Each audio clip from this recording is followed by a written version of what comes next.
A paz do Senhor, meus amados irmãos. Estamos aqui nesse domingo e queremos pedir a permissão de todos para que possa estar conosco e convidando você nesse domingo para adorar, bendizer e enaltecer o nome do Senhor. Estamos vivendo um momento de diversidade, um momento de dificuldade, meus amados, quando muitas pessoas e famílias neste momento estão enlutadas com perca de familiares, de amigos, de parentes para esse vírus que tem causado tanta aflição no mundo. E em meio a tantos problemas, tantas lutas, tantas adversidades, tanto sofrimento, nós só temos uma única esperança: é estar com a nossa fé em Cristo Jesus. E a Bíblia nos mostra sobre muitas pessoas, personagens, sobre grandes heróis da fé que passaram momentos de tantas adversidades, de tantos problemas, de tantas lutas e superaram e venceram. Um exemplo disso é a história de um homem chamado José. Quando olhamos a história de José, muitas pessoas associam José como o sonhador. Só que eu quero que você nesta noite reflita um pouco sobre José e a sua história. Se José era sonhador, por que José não sonha nunca mais depois das duas experiências que ele tem de sonhos dentro da sua casa? Se José era sonhador, por que José não sonhou na prisão, na casa de Potifar e diante do próprio faraó? José não sonha, ele se torna interpretador de sonhos. É interessante dizer que José teve duas experiências que a Bíblia fala que ele teve o seu primeiro sonho. E nesse sonho ele sonha que os seus irmãos estão no campo com ele e os seus feixes se prostam ao feixe de José. O segundo sonho, a segunda experiência que ele tem, é quando ele sonha que o sol, a lua e as estrelas se voltam a ele também. José, talvez na sua inocência ou sem experiência, ele conta a experiência que ele teve com Deus para as pessoas. E muitas vezes, irmãos, muita gente não entende os projetos que Deus tem na nossa vida. As pessoas não entendem os planos que Deus tem para nós. E muitas pessoas que nos cercam não são nossos amigos.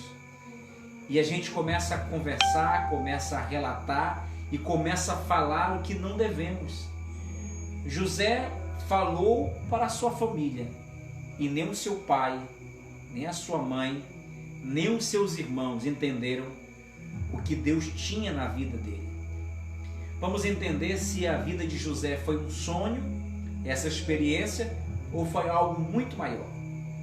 A Bíblia fala que ele é vendido pelos seus irmãos, porque os irmãos não suportam ver o seu pai honrar a José e não aos seus irmãos. Hoje existe, eu chamo de síndrome ou doenças no meio do povo de Deus, da igreja, que eu chamo de as doenças ou síndrome dos irmãos de José. São pessoas que não aceitam Deus me honrar, Deus te honrar, não aceitam Deus te usar ou me usar, porque causam ciúme, uma inveja. E o que eles fizeram com José? Pegaram José e jogaram-no em uma cisterna.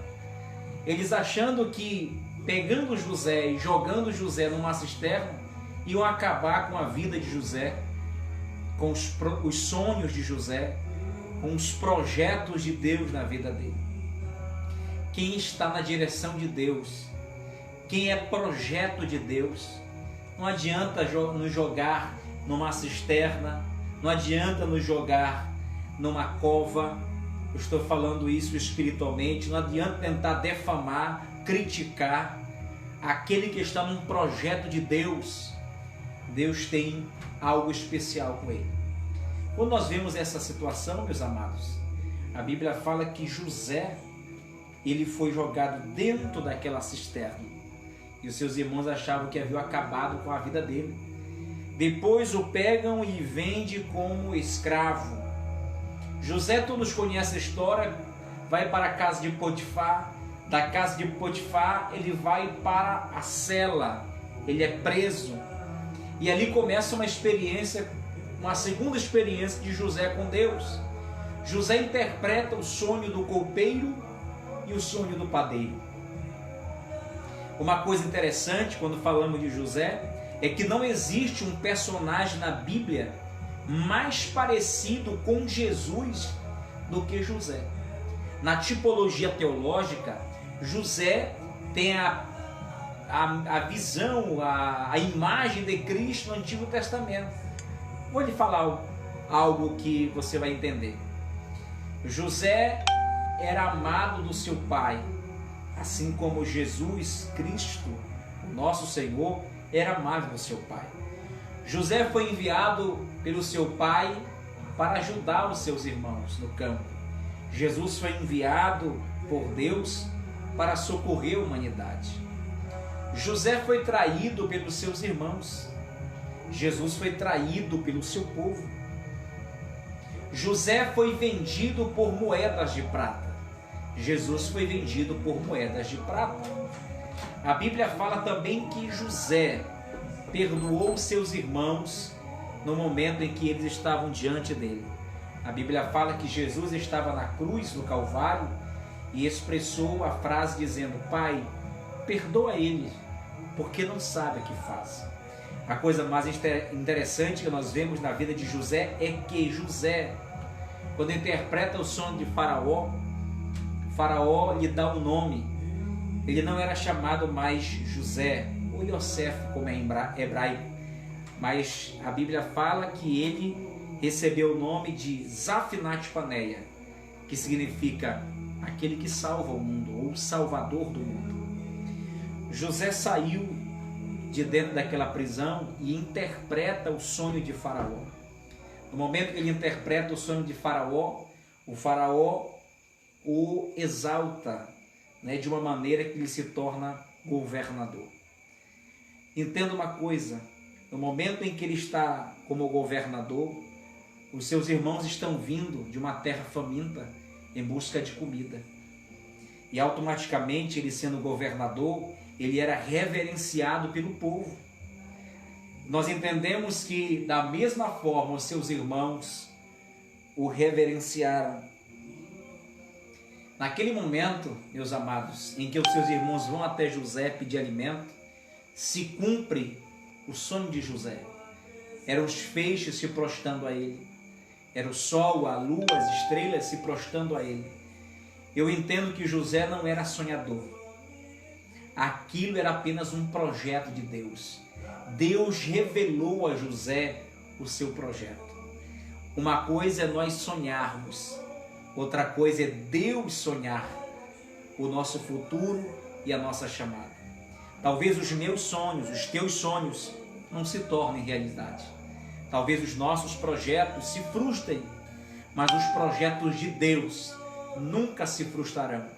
Os planos de Deus nunca cairão por terra. O que Deus prometeu a você, meu amado, a sua família, creia que está no plano, no controle de Deus. Esta palavra eu deixo para você que está em casa, talvez aflito, preocupado, triste e até mesmo pensando o que vai acontecer hoje ou amanhã. Estamos num projeto de Deus, num plano de Deus. E nós não entendemos muitas vezes o que Deus projetou para nós, mas que a vontade de Deus prevaleça em nossa vida. Que Deus abençoe todos vocês, meus amados. Deixo essa palavra para você que está ao vivo e para você que vai acompanhar. Deus abençoe em nome de Jesus. Amém.